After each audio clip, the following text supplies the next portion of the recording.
Hello guys, welcome to our channel Samriddhi academy. आज फिर से हम एक नया वीडियो लेके आए हैं और इस वीडियो का टॉपिक है डाइजेस्टिव सिस्टम इन ह्यूमन। तो इसमें हम लोग डाइजेशन के बारे में पढ़ेंगे, स्पेशली डाइजेशन ह्यूमन में कैसे होता है वो पढ़ना है हम लोग को। तो सबसे पहले हम लोग डाइजेशन का मतलब देखते हैं। तो अगर हम लोग डाइजेशन का मतलब हिंदी में देखें तो डाइजेशन का सिंपल मतलब हिंदी में होता है पाचन। हिंदी में डाइजेशन को हम लोग क्या बोलते हैं? पाचन। तो हमारे बॉडी में पाचन कैसे होता है? और पाचन का मतलब है जो खाना हम लोग खाते हैं, जो फूड हम लोग खाते हैं वो कॉम्प्लेक्स फॉर्म में होता है, कॉम्प्लेक्स या लार्ज फॉर्म में होता है। तो जब हम लोग डाइजेशन करते हैं तो वो सिंपलर फॉर्म में चेंज हो जाता है, सिंपलर और लाइटर फॉर्म में चेंज हो जाता है। इसी प्रोसेस को हम लोग क्या बोलते हैं? डाइजेशन या पाचन बोलते हैं। हम लोग को एक्चुअली में डाइजेशन किसका पढ़ना है? तो ह्यूमन का। तो ह्यूमन जो होता है वो मल्टी सेल्यूलर बॉडी होता है। मल्टी सेल्यूलर का मतलब होता है जो एक से अधिक बहुत सारे सेल से मिलकर बने हुए हों। और मल्टी सेल्यूलर में हर काम को करने के लिए स्पेशलाइज्ड ऑर्गन होते हैं, स्पेशलाइज्ड ऑर्गन होते हैं। और ऑर्गन का एक सिस्टम होता है जिसे हम लोग क्या बोलते हैं? ऑर्गन सिस्टम बोलते हैं, ऑर्गन सिस्टम बोलते हैं।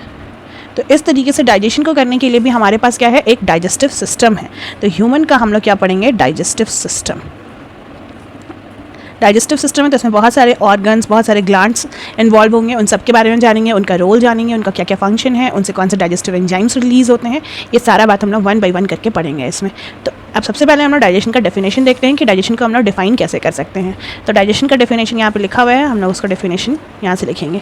डाइजेशन का जो चैप्टर है वो हमारे क्लास 7 में भी है, 10 में भी है। इसके अलावा आपके जितने भी कॉम्पिटिटिव एग्जाम है उसमें भी डाइजेशन से रिलेटेड बहुत सारे क्वेश्चन पूछे जाते हैं। डाइजेशन हमारे बॉडी से रिलेटेड है तो इससे बहुत सारा क्वेश्चन हमारे कॉम्पिटिटिव एग्जाम में भी बनता है। तो ये टॉपिक बहुत ही ज़्यादा इंपॉर्टेंट है। तो सबसे पहले हम डाइजेशन का डेफिनेशन से शुरू करते हैं। Digestion is the process in which the complex food material are broken down into simpler substances that are easily absorbed and utilised by the body.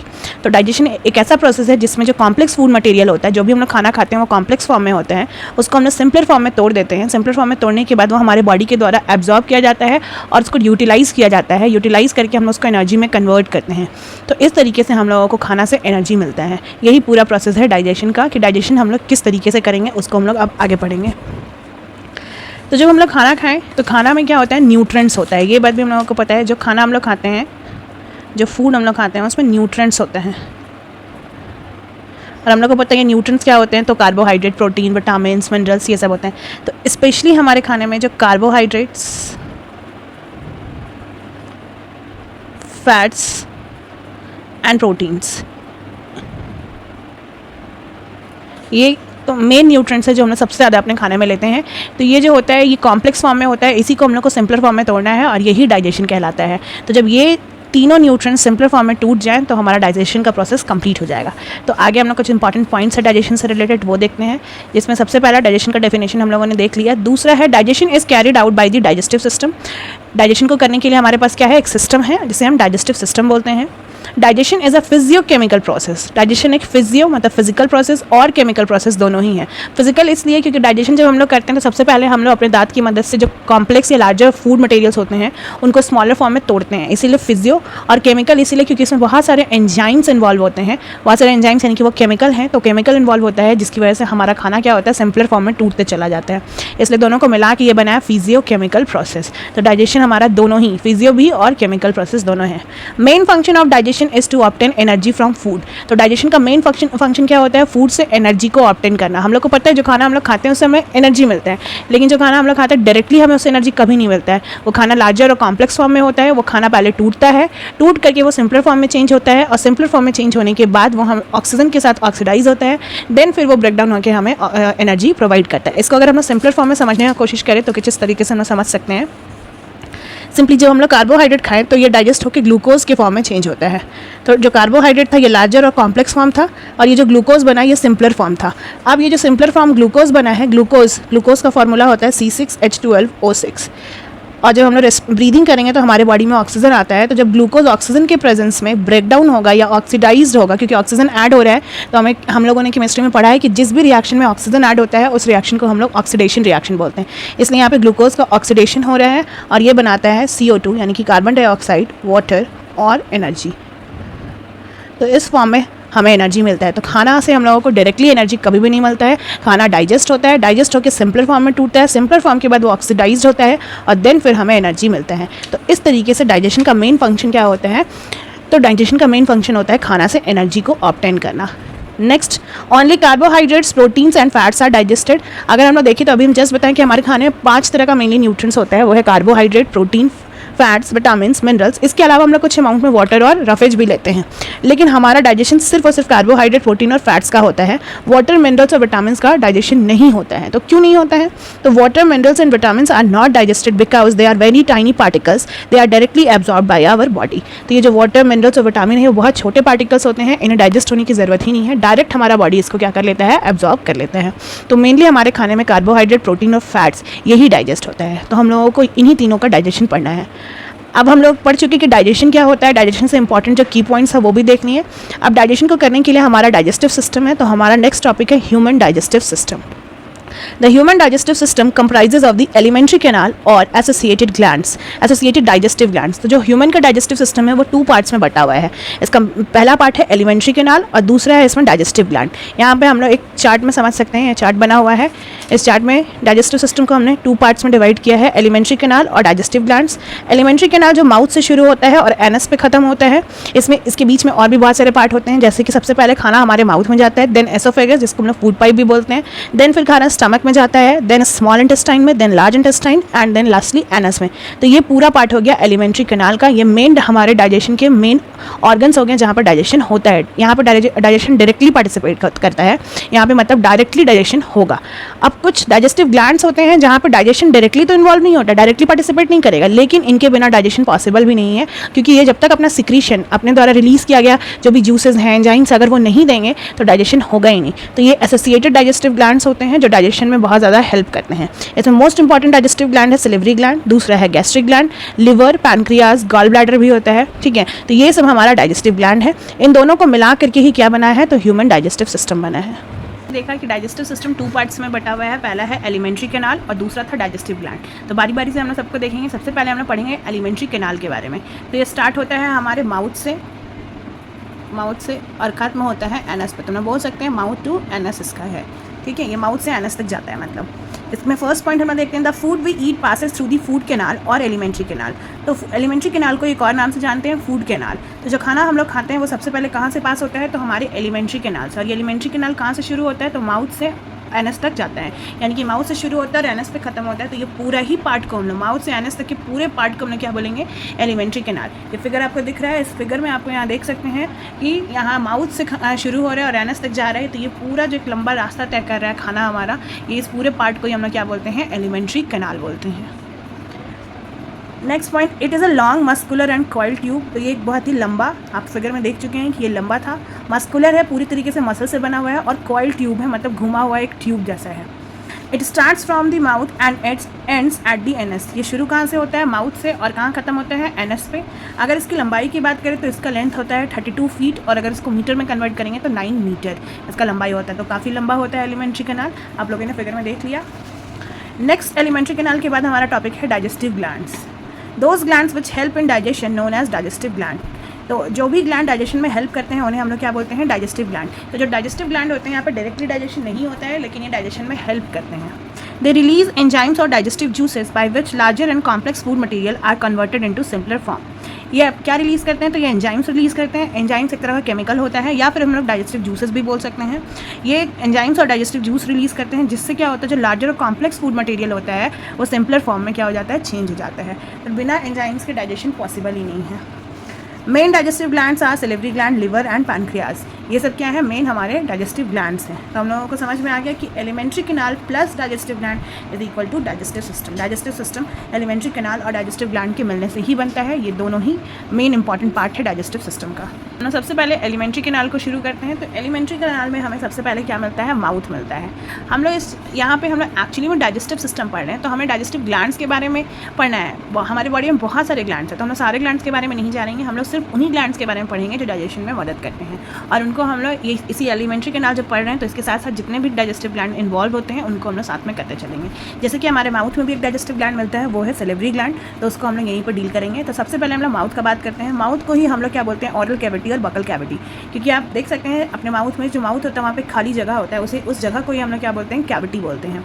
ठीक है, तो इसीलिए माउथ का नाम पड़ा है ओरल कैविटी और बकल कैविटी। तो सबसे पहले खाना जो हम लोग खाते हैं वो खाना हम लोग कहाँ से खाते हैं? तो माउथ से, यानी कि फूड का जो इंजेक्शन होता है, इनटेक होता है, वो माउथ के थ्रू ही होता है। तो पहला स्टेप है इंजेक्शन करना। इंजेक्शन मतलब इनटेक ऑफ फूड को अंदर लेना, और वो हम लोग किससे लेते हैं? तो माउथ से लेते हैं। तो पहला स्टेप हम लोगों ने किया इंजेक्शन। अब हम लोग थोड़ा सा यहाँ पर देख लेते हैं। ऐसे ही तो न्यूट्रिशन का टॉपिक है, तो जब हम लोग न्यूट्रिशन के बारे में पढ़ेंगे तो वहाँ पे हम लोग ये पूरा टाइप्स और पार्ट्स पढ़ लेंगे कि न्यूट्रिशन का पार्ट क्या होता है। लेकिन जब हम लोग न्यूट्रिशन करते हैं, मतलब खाना खाते हैं, तो उसका सबसे पहला पार्ट होता है इंजेशन, जिसमें हम लोग सिंपली क्या करते हैं, इनटेक ऑफ फूड को हम लोग अंदर लेते हैं। और इनटेक ऑफ फूड किसके थ्रू होता है, तो ये होता है हमारे माउथ के थ्रू होता है। तो हम लोग पहला स्टेप शुरू कर रहे हैं इंजेशन से, ठीक है। तो माउथ में 3 पार्ट होता है, टीथ, टंग और सेलेवरी ग्लैंड। टीथ के बारे में हमें और भी बहुत सारा चीज़ पढ़ना है कि टीथ कितने तरह का होता है। तो हम लोग को पता है पूरे ह्यूमन में 2 सेट टीथ आते हैं, एक टेम्प्रोरी टीथ होता है और एक परमानेंट टीथ होता है। इनके बारे में एक और अलग से वीडियो बनेगा जहाँ पे मैं टीथ के बारे में पढ़ेंगे। नेक्स्ट है टंग। तो टंग के बारे में भी हमें अलग से पढ़ना है, क्योंकि टंग जो है वो आपका एक सेंस ऑर्गन है। तो जब हम लोग सेंस ऑर्गन वाला टॉपिक करेंगे तो वहाँ करेंगे। यहाँ पे बेसिक जो डाइजेशन में टंग का क्या रोल है, बस हम लोग उतना ही पढ़ेंगे। अब है सेलेवरी ग्लैंड। तो सेलेवरी ग्लैंड का पूरा रोल डाइजेशन का है, इसलिए हम लोग यहाँ पे सेलेवरी ग्लैंड के बारे में पढ़ेंगे। तो चलते हैं, शुरू करते हैं टीथ। तो टीथ सबसे पहले तो टीथ का काम होता है जितने भी लार्जर जो फूड पार्टिकल होता है उसको स्मॉलर फॉर्म में तोड़ना। जब तक टीथ उसको चबाएगा नहीं, छुई नहीं करेगा, तब तक जो खाना होता है, जो लार्जर खाना होता है, वो छोटे फॉर्म में टूटेगा ही नहीं। तो टीथ का मेन काम है, teeth help in breaking down the food into smaller particles so that swallowing of food becomes easier. तो टीथ का काम है, जब हम लार्जर पार्ट खाते हैं खाना का, जो बड़ा बड़ा टुकड़ा होता है खाना का, उसको छोटे टुकड़ों में तोड़ देना, ताकि जो स्वैलोइंग ऑफ फूड है, मतलब खाना को जो निगलना है वो आसान हो जाए। अगर बड़ा टुकड़ा रहेगा तो मैं निगलने में क्या होगा, तकलीफ होगा। टंग। तो tongue has helps in the tasting the food, क्योंकि हम लोग को पता है टंग के पास क्या होता है, टेस्ट बर्ड्स होता है, इसीलिए खाना को टेस्ट करके बताता है कि खाना मीठा है, तीता है, नमकीन है। ये सब हमें टंग की वजह से ही पता चलता है। नेक्स्ट है, it also help in turning over the food so that saliva can properly mixed in it. ये हमें खाना को सलाइवा के साथ मिक्स करने में भी मदद करता है। अगर टंग नहीं होता तो हमारा खाना सलाइवा के साथ ईजिली मिक्स ही नहीं हो पाता। तो सलाइवा और खाना को मिक्स करने में भी टंग मदद करता है। It also helps in swallowing the food. Tongue का और भी रोल है, तो खाना को ये निगलने में भी मदद करता है आसानी से। टंग का रोल बोलने में भी होता है, तो टंग का एक और फंक्शन हम लोग को पता है कि हमें बोलने में मदद करता है। Next most important, salivary gland. It secrete saliva. सबसे पहला सेलेवरी ग्लैंड का क्या रोल है, तो ये सलाइवा सिक्रीट करता है। और अगर सेलेवरी ग्लैंड के बारे में थोड़ा सा और जान लें तो सेलेवरी ग्लैंड हमारे बॉडी में 3 पेयर में मिलता है, ठीक है। ये क्वेश्चन आ सकता है कि सेलेवरी ग्लैंड कितने पेयर में है। तो सेलेवरी ग्लैंड के बारे में हम लोग बोल सकते हैं कि सेलेवरी ग्लैंड जो है ये 3 पेयर्स में मिलता है हमें, ठीक है। और इसका काम क्या है, तो ये सलाइवा सिक्रीट करता है। तो इसका मेन फंक्शन है, it secrete saliva. Saliva makes the food slippery which makes it easy to swallow the food. जो सलाइवा होता है वो खाना को स्लिपरी बनाता है और सॉफ्ट भी बनाता है, जिससे खाना को आसानी से निगला जा सकता है। निगलने में हमें किसी भी तरह का कोई दिक्कत नहीं आएगा। इसके बाद सलाइवा का मोस्ट इंपॉर्टेंट काम क्या है, तो saliva contain salivary amylase which is an enzyme which convert starch into maltose. तो सलाइवा में एक एंजाइम मिलता है, उस एंजाइम का नाम है सेलेवरी एमिलेज। और सेलेवरी एमिलेज का काम है कि वो जो स्टार्च होता है, स्टार्च मतलब कार्बोहाइड्रेट स्पेशली, या फिर कॉम्प्लेक्स शुगर भी हम लोग बोल सकते हैं, तो उस स्टार्च को माल्टोज में बदल देता है। यानी कि स्टार्च क्या है, कॉम्प्लेक्स शुगर, और माल्टोज क्या हो गया, तो सिंपल शुगर। तो जो कार्बोहाइड्रेट हम लोग खाते हैं जो कि स्टार्च फॉर्म में होता है, तो हम लोग यहाँ बोल सकते हैं ये कॉम्प्लेक्स शुगर है, कॉम्प्लेक्स शुगर। तो सेलेवरी एमिलेज कॉम्प्लेक्स शुगर को सिंपल शुगर में, सिंपल फॉर्म में क्या करता है, बदल देता है। तो अगर हम लोग को यहाँ पर समझ में आ गया, सेलेवरी एमिलेज जो है वो स्टार्च को किस में बदल देते हैं, माल्टोज में। तो कोई अगर हम लोग से पूछे कि सेलेवरी एमिलेज का क्या रोल है, तो वो स्टार्च को यानी कि कॉम्प्लेक्स शुगर को माल्टोज यानी कि सिंपल शुगर में कन्वर्ट करता है। तो ये बहुत ही इंपॉर्टेंट टॉपिक है। कोई भी आपके जो कॉम्पिटिटिव एग्जाम होते हैं, खास करके SSC वाले, उसमें ये ज़रूर पूछता है कि एमिलेज का फंक्शन बताइए, या फिर स्टार्च से माल्टोज कौन सा एंजाइम स्टार्च को माल्टोज में बदलता है, तो सेलेवरी एमिलेज। सेलेवरी एमिलेज हमें याद करना इसलिए ज़रूरी है कि एमिलेज पैनक्रियाज से भी रिलीज़ होता है, तो उस एमिलेज का नाम होता है पैनक्रियाटिक एमिलेज, और ये सलाइवा से रिलीज़ हो रहा है, इसीलिए इसको बोलते हैं हम लोग सेलेवरी एमिलेज। एक और चीज़ होता है जो सलाइवा से, एक और इम्पॉर्टेंट क्वेश्चन है जो पूछा जा सकता है। तो सलाइवा से एक और इम्पॉर्टेंट क्वेश्चन आता है कि एक दिन में सेलेवरी ग्लैंड कितना सलाइवा रिलीज़ करता है।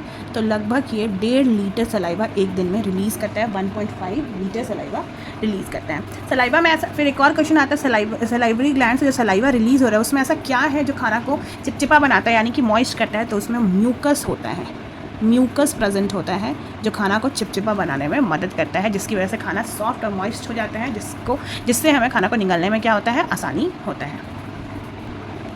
तो हमने अभी तक एलिमेंट्री कैनाल का फर्स्ट पार्ट पढ़ा जो कि था माउथ। तो माउथ का जो भी चीज़ हम लोग पढ़ा उसको एक फ्लो चार्ट में हम लोग यहाँ देख सकते हैं। कभी कभी हमारे पास एग्जाम में क्या होता है, अगर थ्योरी एग्जाम है, जैसे 10 में ये लाइफ प्रोसेस एक चैप्टर है जिसमें हमने डाइजेस्टिव सिस्टम पढ़ना है, तो कभी कभी हमारे पास टाइम कम बचता है। अगर टाइम कम बचा है तो आप डाइजेस्टिव सिस्टम का जो फिगर मैंने दिखाया वो फिगर बना दो और ये फ्लो चार्ट दिखा दो, तब भी आपको मार्क्स मिल जाएगा, ठीक है। पूरा मार्क्स जो कट जाएगा, अगर 5 मार्क्स का क्वेश्चन है, अगर आपके पास टाइम की कमी की वजह से वो पूरा क्वेश्चन छोड़ दे रहे हो तो आपको पूरा 5 मार्क्स कट जाएगा। लेकिन ये फिगर और ये फ्लो चार्ट बना देने से हमें 3-4 मार्क्स तक तो पक्का मिलने का चांसेस होता है। तो ये फ्लो चार्ट बहुत ज़रूरी होता है। बायो में फिगर और फ्लो चार्ट याद करना बहुत बहुत इंपॉर्टेंट है, और फ्लो चार्ट याद करने से आपके लिए MCQs आगे जब भी आप कॉम्पिटिटिव एग्जाम दोगे तो उसके लिए भी बहुत ज़्यादा हेल्पफुल होगा, इसलिए हमें फ्लो चार्ट याद करना बहुत ज़रूरी है। तो सबसे पहले हम लोगों ने देखा कि माउथ में हमारा खाना गया था। एलिमेंट्री कैनाल का फर्स्ट पार्ट क्या था? माउथ था। माउथ में खाना गया जहाँ से क्या होता है, इनटेक ऑफ होल फूड, मतलब हम लोग जो पूरा खाना खा रहे हैं उस पूरे खाने का इनटेक किससे हो रहा है? तो माउथ से, और इसी प्रोसेस को हम लोग क्या बोलते हैं? इंजेशन। तो ये जो हमारा पहला न्यूट्रिशन का जो पहला पार्ट है वो है इंजेशन। डाइजेशन का जो पहला स्टेप होता है वो है इंजेशन। जब आप होलोजोइक न्यूट्रिशन पढ़े हुए, होलोजोइक न्यूट्रिशन, तो न्यूट्रिशन हम लोग पढ़े हैं 2 तरह का होता है। थोड़ा सा हम यहाँ पर देखते हैं। तो जो न्यूट्रिशन होता है ये 2 तरह का होता है, ऑटोट्रॉफिक और हेटरोट्रॉफिक। ऑटोट्रॉफिक तो हमें पता है जो अपना खाना खुद से बनाए, जैसे कि ग्रीन प्लांट्स। जो प्लांट्स होते हैं जिनके पास क्लोरोफिल होता है वो फोटोसिंथेसिस की मदद से अपना खाना खुद से बनाते हैं। लेकिन जो हेटरोट्रॉफिक होते हैं अपने खाने के लिए डायरेक्टली और इनडायरेक्टली प्लांट पे ही डिपेंडेंट होते हैं। फॉर एग्जांपल एनिमल्स, तो एनिमल्स में इंक्लूडिंग है कौन? Human beings. तो ह्यूमन भी अपने खाने के लिए डायरेक्टली और इनडायरेक्टली किस पर डिपेंडेंट होता है? तो प्लांट पर ही डिपेंडेंट होता है। और जब हम लोग हेटरोट्रॉफिक का टाइप्स पढ़ते हैं तो हेटरोट्रॉफिक में बहुत सारे टाइप आते हैं। पैरासिटिक होता है, पैरासिटिक न्यूट्रिशन होता है। इसी में सैप्रोट्रॉफिक होते हैं, सैप्रोट्रॉफिक होगा। इसी में हम लोग पढ़ते हैं होलोजोइक न्यूट्रिशन। तो जो होलोजोइक न्यूट्रिशन होता है वो हमारा पोर्शन है, हम लोग होलोजोइक न्यूट्रिशन करते हैं। और होलोजोइक न्यूट्रिशन का 5 स्टेप है, इसमें 5 स्टेप इन्वॉल्व होता है। और वो 5 स्टेप है, नंबर 1 इंजेशन, दूसरा है डाइजेशन, तीसरा है एब्जॉर्प्शन, चौथा है एसिमिलेशन एंड 5वां है इजेशन। तो ये 5 स्टेप मिल करके ही हम लोग होलोजोइक न्यूट्रिशन करते हैं, यानी कि हमारा डाइजेशन का ये मेन इंपॉर्टेंट जो है 5 स्टेप है, इसी में हमारा डाइजेशन होता है। तो इंजेशन में सिंपल मतलब होता है इनटेक ऑफ फूड। जैसे हम लोग खाना ले लिए तो खाना क्या होगा? छोटे पार्ट्स में टूटना यानी कि पचना शुरू होगा, तो उसको हम लोग डाइजेशन बोलते हैं। अब खाना पच गया तो उसको क्या होता है? वो एब्जॉर्ब होता है। और एब्जॉर्ब कौन करता है? तो एब्जॉर्ब ये विली के थ्रू होता है जो हमारे स्मॉल इंटेस्टाइन में मिलता है, और वो फिर हमारे ब्लड वेसल्स में चला जाता है, जिसके थ्रू पूरे बॉडी में क्या हो रहा है? सर्कुलेट हो रहा है। तो उसको हम लोग एसिमिलेशन बोलते हैं। अब एसिमिलेशन में क्या हो रहा है? हमारे पूरे बॉडी में सर्कुलेट तो हुआ, साथ साथ ये ऑक्सीडाइज होकर के एनर्जी भी रिलीज़ किया। अब इस दौरान क्या बनेगा? कुछ वेस्ट भी बनेगा, तो वो वेस्ट हमारे बॉडी से क्या हो जाएगा? बाहर आ जाएगा। तो इस प्रोसेस को हम लोग क्या बोलते हैं? इजेशन।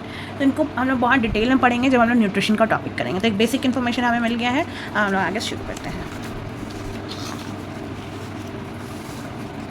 तो हम लोग फ्लो चार्ट थोड़ा देखेंगे।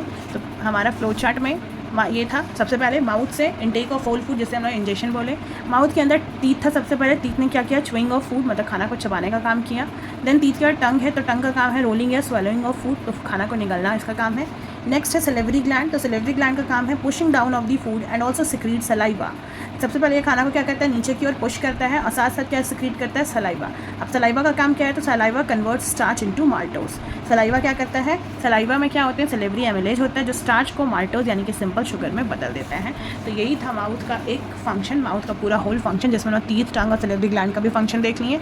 ये इसका फ्लो चार्ट खत्म हो गया। नेक्स्ट है माउथ के बाद खाना हमारे एसोफेगस में जाता है। ये जो फिगर लगा है इस फिगर में आपको दिख रहा है कि माउथ के बाद खाना कहाँ गया है? एसोफेगस में। एसोफेगस का ही दूसरा नाम होता है फूड पाइप, जिसका लंबाई लगभग 25 सेंटीमीटर होता है। और यही फूड पाइप के ही जस्ट पीछे एक और पाइप होता है जिसे हम लोग वेंट पाइप बोलते हैं। तो वेंट पाइप का काम होता है हवा जाना, और फूड पाइप का काम होता है खाना जाना। From the mouth the food is pushed into the food pipe. तो खाना से माउथ से जो खाना होता है उसे कहाँ पुश किया जाता है? तो फूड पाइप में, यानी कि माउथ से खाना कहाँ आता है? एसोफेगस यानी कि फूड पाइप में। यहाँ पे किसी भी तरह का कोई डाइजेशन नहीं होता है, नो डाइजेशन अकर्स। ये सिर्फ एक रास्ता है जहाँ से खाना क्या हो सके? माउथ से हमारे स्टमक तक पहुँच सके। तो माउथ और स्टमक के बीच में एक लिंक है, जिससे या एक रास्ता है जो खाना पहुँचाने का काम करता है। Food moves down the oesophagus by peristalsis. अब ये पेरिस्टालसिस क्या है? तो जो खाना होता है एसोफेगस से हमारे स्टमक में जो आ रहा है, नीचे की ओर जो जा रहा है, वो किस तरीके से जाता है? तो पेरिस्टालसिस के थ्रू जाता है। इसको हम लोग पेरिस्टाल्टिक मूवमेंट भी बोलते हैं। अब ये पेरिस्टालसिस या पेरिस्टाल्टिक मूवमेंट क्या होता है? तो it is a slow wave like movement seen in the walls of the oesophagus due to contraction and relaxation of its muscle. तो जब भी खाना हमारे एसोफेगस से जाता है तो ये धीरे धीरे जाता है, एक वेव लाइक मैनर में जाता है, वेव बनाते हुए। और ये वेव क्यों बनाता है? तो क्योंकि एसोफेगस के वॉल में लगातार क्या होता है? कॉन्ट्रैक्शन और रिलैक्सेशन होता है, जिसकी वजह से एक वेव लाइक मैनर तैयार होता है और हमारा खाना धीरे धीरे क्या होता है? स्लोली वेव लाइक मैनर में या वेव लाइक मूवमेंट में नीचे की ओर उतरता है।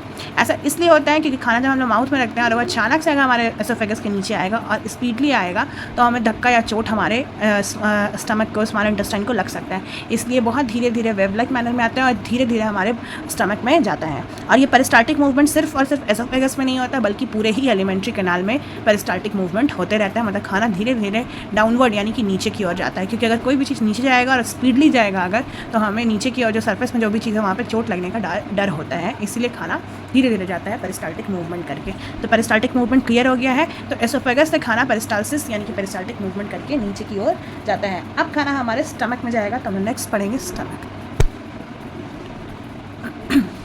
अब खाना एसोफेगस से, माउथ से एसोफेगस में आया और एसोफेगस यानी कि फूड पाइप से कहाँ आएगा, तो स्टमक में आएगा। स्टमक में खाना आया, the undigested food comes from the mouth into the stomach through esophagus known as bolus. तो अब स्टमक से जो खाना कहाँ गया एसोफेगस में, और एसोफेगस से जो कहाँ आया स्टमक में, वो खाना पूरी तरीके से डाइजेस्ट नहीं होता है। अब माउथ में तो खाना डाइजेस्ट हुआ नहीं है, वहाँ पर सिर्फ स्टार्च का क्या हुआ था, डाइजेशन हुआ था। तो खाना अभी भी अनडाइजेस्टेड फॉर्म में है या पार्शियल डाइजेस्टेड हम बोल सकते हैं। तो वैसा खाना जो पूरी तरीके से डाइजेस्टेड नहीं है, जो माउथ से एसोफेगस और एसोफेगस से स्टमक में आ रहा है, उसको हम लोग बोलस बोलते हैं। तो अब खाना जो स्टमक में आया वो खाना क्या कहलाएगा, बोलस। स्टमक क्या है, तो stomach is an elastic and muscular bag like structure है, एकदम एक इलास्टिक और मस्कुलर बैग जैसा है। The wall of the stomach contains gastric gland. तो स्टमक के वॉल पे क्या होता है, गैस्ट्रिक ग्लैंड होते हैं। फिगर में आप लोग देख सकते हैं, यहाँ पे जो फिगर लगा हुआ है यहाँ पे आपको दिख रहा होगा कि स्टमक के वॉल पे क्या है, गैस्ट्रिक ग्लैंड है। गैस्ट्रिक ग्लैंड का काम क्या है, तो gastric gland releases gastric juices. Gastric juices contain HCl, pepsin and mucus. तो गैस्ट्रिक ग्लैंड रिलीज करता है गैस्ट्रिक जूस, और गैस्ट्रिक जूस में 3 चीज़ होता है, HCl यानी कि हाइड्रोक्लोरिक एसिड, दूसरा है पेप्सिन और तीसरा है म्यूकस। म्यूकस को कहीं कहीं वाटर भी लिखते हैं, तो एक ही चीज़ है। तो यहाँ से हम लोग फ्लो चार्ट समझेंगे। स्टमक में है, स्टमक के वॉल पे है गैस्ट्रिक ग्लैंड। गैस्ट्रिक ग्लैंड ने क्या रिलीज़ किया, गैस्ट्रिक जूस, और गैस्ट्रिक जूस में 3 चीज़ होता है, HCl, पेप्सिन एंड म्यूकस। तो तीनों के बारे में हम देखेंगे। HCl यानी कि हाइड्रोक्लोरिक एसिड, तो इसका काम क्या है, इट किल्स द जर्म्स विच में प्रेजेंट इन फूड। कभी कभी जो हम लोग खाना खाते हैं उसमें कुछ जर्म्स, कुछ माइक्रोब्स या वायरस होता है, जिसको HCl क्या करता है, किल करता है, यानी कि मारने का काम करता है। नेक्स्ट है, it prevents rotting of food during its long stay in stomach. हमारे पेट में जो खाना होता है वो लगभग 4 से 5 घंटा रहता है। तो इतने लंबे समय तक खाना पेट में रहे और वो ख़राब ना हो, इसलिए हमारे पेट में क्या होता है, HCl पेट में नहीं होता है, एक्चुअली गैस्ट्रिक जूस में होता है, और गैस्ट्रिक जूस ये HCl हमारे स्टमक में भेज देता है, जिससे खाना ख़राब ना हो। और साथ साथ HCl एसिड का एक और फंक्शन है, तो ये क्या करता है, it activates the enzyme pepsin. ये पेप्सिन एंजाइम को एक्टिवेट्स भी करता है ताकि ये अपना काम कर सके। तो पेप्सिन का काम क्या है, HCl ने पेप्सिन को क्या कर दिया, एक्टिवेट तो कर दिया। अब पेप्सिन का काम हम लोग देखते हैं। तो पेप्सिन का काम है, it converts proteins into peptones. ये प्रोटीन को पेप्टोन्स में बदलता है, यानी कि यहाँ पे क्या हो गया, प्रोटीन का डाइजेशन शुरू हो गया। सबसे पहले माउथ में किसका हो गया था, स्टार्च का, और अब स्टमक में आकर के प्रोटीन का भी डाइजेशन शुरू हो गया। तो प्रोटीन को हम लोग किस में बदल दिए, पेप्टोन्स में, यानी कि सिंपलर फॉर्म में थोड़ा चेंज किए हैं। यहाँ पे पूरी तरीके से भी डाइजेशन नहीं हो रहा है, यहाँ पे भी आपका आधा डाइजेशन हो रहा है, यानी कि पार्शियल डाइजेशन हो रहा है। कंप्लीट डाइजेशन हमारे स्मॉल इंटेस्टाइन में होगा। तो ये प्रोटीन को किस में बदल दिया, पेप्टोन्स। अब हम लोग जब मिल्क पीते हैं तो मिल्क में एक अलग तरह का प्रोटीन होता है, हम लोग उसके बारे में देखेंगे। तो मिल्क में मिलने वाली प्रोटीन का नाम है केसिन, और मिल्क प्रोटीन केसिन को कन्वर्ट किया जाता है। तो milk protein casein is converted into curd by the help of another enzyme, the rennin. तो यहाँ पे एक और एंजाइम मिलता है पेप्सिन के अलावा, वह है रेनिन। और रेनिन जो एंजाइम होता है वो मिल्क में स्पेशली जो प्रोटीन मिलता है, जिसको हम लोग केसिन बोलते हैं, उसको वो कर्ड में कन्वर्ट कर देता है, यानी कि सिंपल फॉर्म में चेंज कर देता है। तो यहाँ पे हम लोग को 2 एंजाइम मिला, पेप्सिन और रेनिन। नेक्स्ट हम लोग म्यूकस यानी कि वाटर का काम थोड़ा देख लेते हैं। तो पहला, it protects the inner lining of the stomach from the HCl। तो ये हमारे स्टमक के ही इनर लाइनिंग जो होता है, उसका जो वॉल होता है अंदर का, उसको HCl से बचाता है। अगर ऐसा नहीं होता, if mucus is not secreted the lining of the stomach will be degraded leading to formation of ulcer. अगर ये म्यूकस रिलीज नहीं होता तो हमारा स्टमक का जो लाइनिंग है वो क्या होता है, डिग्रेड हो जाता है, मतलब ख़राब होने लगता है, और वहाँ पर क्या हो जाता है, फॉर्मेशन ऑफ अल्सर, यानी कि अल्सर छाला ऐसा पड़ने लगता है एसिड की वजह से। इसलिए म्यूकस जो होता है वो एसिड से, हाइड्रोक्लोरिक एसिड से स्टमक को प्रिवेंट करता है, बचाता है। तो HCl, पेप्सिन और म्यूकस तीनों का काम हमें समझ में आ गया। अब हम लोगों ने स्टमक में जो चीज़ पढ़ा उसको हम थोड़ा एक फ्लो चार्ट में देख लेते हैं। तो स्टमक में हम लोग पढ़ा कि स्टमक के वॉल पे गैस्ट्रिक ग्लैंड होता है जो रिलीज़ करता है गैस्ट्रिक जूस, और गैस्ट्रिक जूस में 3 चीज़ होता है, और वो 3 चीज़ें HCl, पेप्सिन और म्यूकस। तो HCl का काम सिंपली हम देखे थे कि ये क्या करता है, अगर कोई खाना में जर्म्स वगैरह आया है तो उसको किल करता है, और साथ साथ पेप्सिन एंजाइम को भी एक्टिवेट कर देता है। अब पेप्सिन एंजाइम एक्टिवेट हो गया तो पेप्सिन का काम है ये जो प्रोटीन होता है उसको पेप्टोन्स में यानी कि सिंपलर फॉर्म में तोड़ देता है। इसके अलावा हम लोग डेयरी प्रोडक्ट भी खाते हैं, तो डेयरी प्रोडक्ट में यानी कि स्पेशल मिल्क में जो स्पेशल प्रोटीन होता है उसका नाम है कैसिन, और कैसिन को तोड़ने के लिए यानी कि डाइजेस्ट करने के लिए एक स्पेशल एंजाइम होता है और उस एंजाइम का नाम है रेनिन। तो कैसिन प्रोटीन को रेनिन नामक एंजाइम क्या करता है, कर्ड में कन्वर्ट कर देता है। नेक्स्ट है म्यूकस। तो म्यूकस का काम है कि ये स्टमक की इनर लाइनिंग को HCl एसिड से प्रोटेक्ट करता है, और अगर ऐसा नहीं होता तो हमारे स्टमक की इनर लाइनिंग क्या हो जाता है, डिग्रेड होता है और वहाँ पे अल्सर का फॉर्मेशन हो जाता है। तो इस तरीके से ये तीनों ही बहुत ज़्यादा इंपॉर्टेंट है डाइजेशन के लिए। आगे कुछ इंपॉर्टेंट पॉइंट है, की पॉइंट स्टमक से related. The food remains in the stomach for the about 3 to 4 hours और मोर। हमारे स्टमक में जो खाना होता है वो 3 से 4 घंटा, कभी कभी इससे भी ज़्यादा घंटों के लिए रहता है। इसलिए HCl एसिड क्या करता है, खाना को ख़राब होने से भी बचाता है, क्योंकि स्टमक में सबसे लंबे समय के लिए खाना रहता है। During this time, stomach also churns the food thoroughly along with the digestive juices and changes it into a pulp like thick paste called chyme. अब हम लोग यहाँ पर जब स्टमक में इतने लंबे समय के लिए खाना रहता है 4 से 5 घंटा या 3 से 4 घंटा जो भी, तो उस टाइम ऐसा नहीं कि खाना ऐसी रेस्ट की पोजीशन में पड़ा रहता है हमारे स्टमक में। हमारा स्टमक इस समय भी खाना को धीरे धीरे चर्न कर रहा होता है, मतलब उसको डाइजेस्ट कर ही रहा होता है, और कुछ डाइजेस्टिव एंजाइम वहाँ पे भी या डाइजेस्टिव जूसेस वहाँ पे भी रिलीज़ हो रहे होते हैं, जिससे जो खाना होता है वो एक पल्प लाइक थिक पेस्ट में चेंज हो जाता है, और इस पल्प लाइक थिक पेस्ट को हम लोग चाइम बोलते हैं।